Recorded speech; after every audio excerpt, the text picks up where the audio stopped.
ആ ഈമാൻ കൊണ്ട്, ആ നിശ്ചയദാർഢ്യം കൊണ്ട് ഒരു കാര്യം കൂടെ സാന്ദർഭികമായിട്ട് പറയാം. ഒരിക്കൽ ബിലാൽ റളിയല്ലാഹു അൻഹുവിനോട് അല്ലാഹുവിന്റെ റസൂൽ ചോദിച്ചു, ബിലാലേ, ഞാൻ എപ്പ സ്വർഗത്തിലേക്ക് പോയാലും എന്റെ മുമ്പ് താങ്കൾ മുൻകടന്നതായിട്ട് ഞാൻ കാണാറുണ്ടല്ലോ, എന്താണ് താങ്കൾ പ്രത്യേകമായി ചെയ്യുന്ന പ്രവർത്തനമെന്ന് ചോദിച്ചു.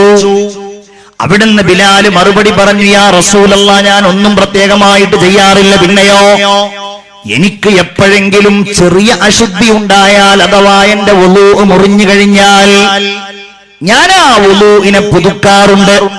വുളൂ ചെയ്ത ഉടനെ ഞാൻ 2 റക്അത്ത് സുന്നത്തും നിസ്കരിക്കാറുണ്ട്. എന്ന് പറഞ്ഞാൽ എപ്പോഴും വുളൂ. അല്ലാഹു തൗഫീഖ് ചെയ്യട്ടെ. മിഅ്റാജിന്റെ ഒരു സന്ദേശമാണ്. മിഅ്റാജിന്റെ ഈ രാവിൽ സ്വർഗത്തിലേക്കുള്ള വിളിയെ കുറിച്ച് നമ്മൾ ചർച്ച ചെയ്യുമ്പോ ബഹുമാനപ്പെട്ട ബിലാൽ റളിയല്ലാഹു അൻഹു സ്വർഗത്തിലെത്താനുള്ള കാരണത്തെ കുറിച്ച് അവിടുന്ന് പറഞ്ഞത് വളരെ നിസ്സാരമെന്ന് തോന്നിക്കാവുന്ന ഒരു കാര്യമാണ്. വുളൂ ഉണ്ടായിരിക്കുക, എപ്പോഴും വുളൂ ഉണ്ടായിരിക്കുക. വുളൂ മുറിഞ്ഞാൽ ഉടനടി വുളൂ ചെയ്യുക. പ്രത്യേകിച്ച് ഉറങ്ങാൻ പോകുമ്പോ വുളൂ ചെയ്യുക. എവിടെ അതിനൊക്കെ സമയല്ലേ? ഉറങ്ങാൻ പോകുമ്പോ വുളൂ ചെയ്യുക. നമ്മൾ എത്ര ആളുകളെന്ന് ആലോചിക്കാറുണ്ട്. ഇന്ന് രാവിലെ എൻ്റെ നാട്ടിൽ സുബ്ഹ് നിസ്കാരം കഴിഞ്ഞ ഉടനെ ഒരു 22-23 വയസ്സ്, മാക്സിമം 25 വയസ്സ് ഒരു ചെറുപ്പക്കാരൻ മരിച്ചു. ജാബിർ എന്ന ചെറുപ്പക്കാരൻ. അള്ളാഹു അവന്റെ ഖബർ വിശാലമാക്കി കൊടുക്കട്ടെ. എല്ലാരും ആമീൻ പറയൂ. എൻ്റെ ഒരു കുടുംബക്കാരനാണ്. എൻ്റെ വീടിന്റെ കുറച്ച് ഒരു 10-300 മീറ്റർ അപ്പുറത്തുള്ള വീടാണ്. ആ കുട്ടിക്ക് അള്ളാഹു റബ്ബുൽ ഇസ്സത്ത് പുറത്തു കൊടുക്കുമാറാവട്ടെ. അവന്റെ ഖബർ അള്ളാഹു വിശാലമാക്കി കൊടുക്കട്ടെ. അങ്ങനെ ഒരു സന്ദർഭം ഉണ്ടായ എന്താ ചെയ്യാ അല്ലേ? ബഹുമാനപ്പെട്ട അലി റളിയല്ലാഹു അൻഹു പറഞ്ഞു, ഒരാള് ഉറങ്ങുന്ന സമയത്ത് അല്ലാഹു അവന്റെ റൂഹ് പിടിച്ചു. അവൻ വുളൂഓടുകൂടെയാണ് ഉറങ്ങിയിരുന്നതെങ്കിൽ അല്ലാഹു അവന്റെ റൂഹിനെ അർശിന്റെ അടുക്കലേക്ക് കൊണ്ടുപോകുമെന്ന് സയ്യിദുനാ അലി ഇബ്നു അബീ ത്വാലിബ് റളിയല്ലാഹു അൻഹു പറയാണ്. അപ്പൊ നമ്മൾ ചിന്തിക്കും, ഉറങ്ങുക എന്നുള്ളത് വുളൂ മുറിയണ കാര്യമാണല്ലോ. ഇത് ഉറങ്ങാൻ വേണ്ടി എടുക്കുന്ന വുളൂ ആയതുകൊണ്ട് ആ വുളൂ അയാളുടെ ഉറക്കത്തിലുണ്ടാവും. അതുകൊണ്ട് നിസ്കരിക്കാൻ പറ്റില്ല എന്നുണ്ടെങ്കിലും. അപ്പൊ സംഭവം നിങ്ങൾ നോക്കൂ. തൊട്ടടുക്കൽ ഭാര്യ കിടക്കുന്നുണ്ട്, ഇയാൾ ഒതുർത്തു പോയ ഭാര്യനെ തൊട്ടാ വുളൂ മുറിയില്ലേ? അത് നോക്കിയിട്ട് കാര്യമില്ല. ആ ഉറങ്ങുക എന്ന ലക്ഷ്യത്തോടുകൂടെ ഒരു വുളൂ ചെയ്യാം. പിന്നെ ബെഡിൽ പോയിട്ട് അത് മുറിയട്ടെ മുറിയാതിരിക്കട്ടെ, അങ്ങനെ മുറിയുന്നത് നോക്കിയിട്ടുണ്ടെങ്കിൽ പിന്നെ ആൾക്ക് ആ ഒതുർക്കാൻ തന്നെ രാത്രി സമയം ഉണ്ടാവുള്ളൂ. അതുകൊണ്ട് ആ ഉറങ്ങുക എന്നുള്ള ലക്ഷ്യത്തോടെ ഒരു വുളൂ ചെയ്യാം. വളരെ സിമ്പിളാണ്. ഒരു 2 ദിവസം അതങ്ങോട്ട് പ്രാക്ടീസ് ചെയ്താൽ എന്തൊരു പുണ്യാന്നറിയോ? വുളൂ.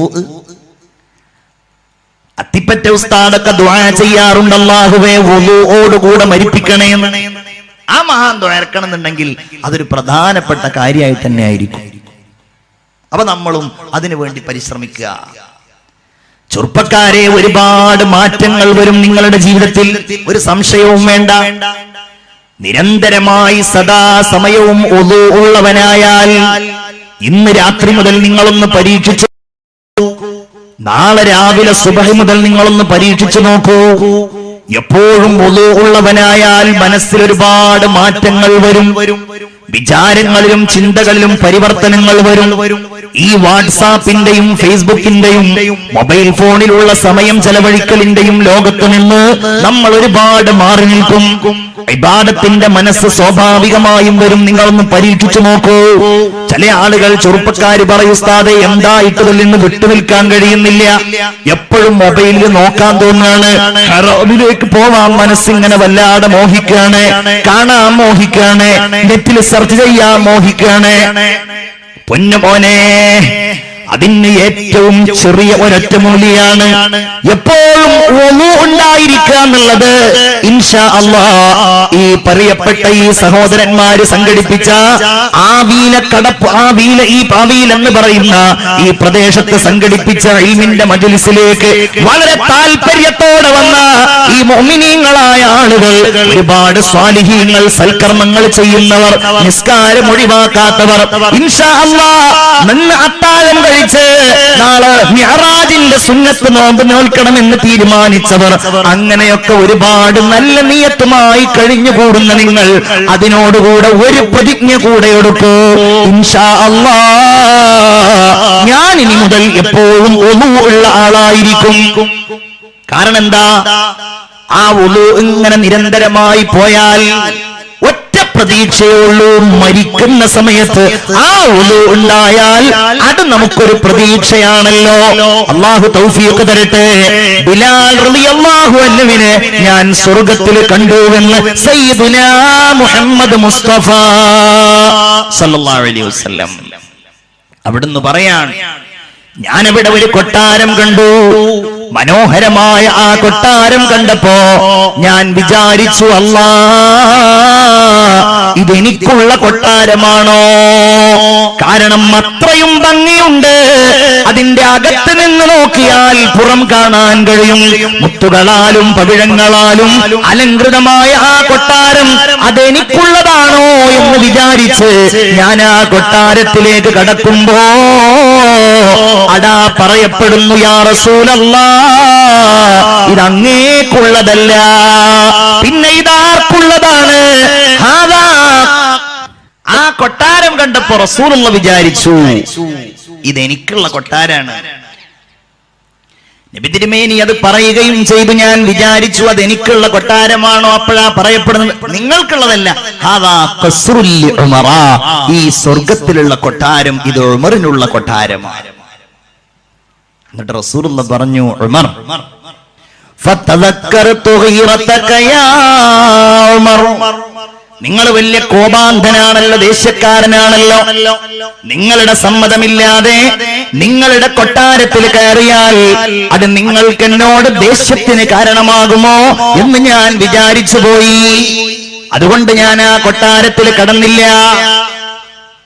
എന്നിട്ട് ഉമർലാന്റെ മുമ്പിൽ ഇതിങ്ങനെ പറയുമ്പോണ്ട് പെട്ടെന്ന് ധീരനും വീരനും ശൂരനുമായ ഉമർ തങ്ങൾ വിങ്ങി വിങ്ങി കരയാണ്. കരഞ്ഞുകൊണ്ട് ചോദിച്ചു, യാ റസൂലല്ലാഹ് ബി അബി അൻത വ ഉമ്മി അലൈക അഗാ,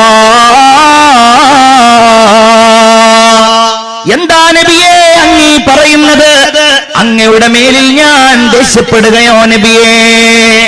ഒരിക്കലും ഉണ്ടാവൂല, അങ്ങയുടെ മേലിൽ ഞാൻ ദേഷ്യപ്പെടൂല യാ റസൂലല്ലാഹ്. എന്താണ് നമ്മൾ ഇതിൽ നിന്ന് പഠിക്കേണ്ടത്? ഉമറുൽ ഫാറൂഖ് റളിയല്ലാഹു അൻഹുവിനെ അല്ലാഹു തആല സ്വർഗ്ഗത്തിൽ കണ്ടിട്ടുണ്ടെങ്കിൽ അത് ഉമർ തങ്ങൾ അതിനുള്ള യോഗ്യത നേടിയത് കൊണ്ടാണ്. അതാണ് അല്ലാഹു നമ്മെ വിളിക്കുന്നത്, വല്ലാഹു യദ്ഉ ഇലാ ദാരിസ്സലാം. അല്ലാഹുവാണ് നമ്മളെ വിളിക്കുന്നത്. എവിടേക്ക്? ഇലാ ദാരിസ്സലാം, സമാധാനത്തിന്റെ വീട്ടിലേക്ക്, സ്വർഗത്തിലേക്ക് അല്ലാഹുവാ വിളിക്കുന്നത്. ചിന്തിക്കണം പ്രിയപ്പെട്ട സഹോദരന്മാരെ, സ്വർഗത്തിലേക്ക് വിളിക്കുന്നത് അല്ലാഹുവാണ്. ഏതെങ്കിലും പ്രധാനപ്പെട്ടയാളല്ല, ഏതെങ്കിലും ഭൗതികമായ രംഗത്ത് പ്രശോഭിച്ചു നിൽക്കുന്ന മനുഷ്യനല്ല. അല്ലാഹു നമ്മളെ വിളിക്കുമ്പോ നമുക്ക് ഈ ജീവൻ നൽകിയ, സശരീരം നൽകിയ, ഈ കുടുംബം നൽകിയ, ഈ സൗകര്യങ്ങളും സംവിധാനങ്ങളും എല്ലാം നമുക്ക് സമ്മാനിച്ച റഹ്മാനും റഹീമുമായ അല്ലാഹു നമ്മളെ വിളിക്കുമ്പോ ആ വിളിക്ക് നമ്മൾ ഉത്തരം നൽകുകയാണോ വേണ്ടത്? അതല്ല പടച്ചോനെ, തൽക്കാലം നീ അവിടെ വിളിച്ചോ, ഞങ്ങൾ വരുന്നില്ല എന്നാണോ പറയേണ്ടത്? എന്താ പറയേണ്ടത്? അല്ലാഹുവേ നീ ഞങ്ങളെ വിളിച്ചല്ലോ, ലബ്ബൈക യാ അല്ലാഹ്, ഞങ്ങളിതാ വരുന്നു റബ്ബേ, അതാ പറയേണ്ടത്. കാരണം അല്ലാഹു നമ്മളെ വിളിച്ചത് അപകടത്തിലേക്കല്ല, റബ്ബ് നമ്മെ വിളിച്ചത് എന്തെങ്കിലും ബുദ്ധിമുട്ടിക്കാൻ വേണ്ടിയല്ല. അല്ലാഹു വിളിക്കുന്നത് ഇലാ ദാരിസ്സലാം, ദാറുസ്സലാമിലേക്കാണ്. നമ്മൾ പഠിക്കണം എന്താണ് സ്വർഗത്തിന്റെ ആ പേര്.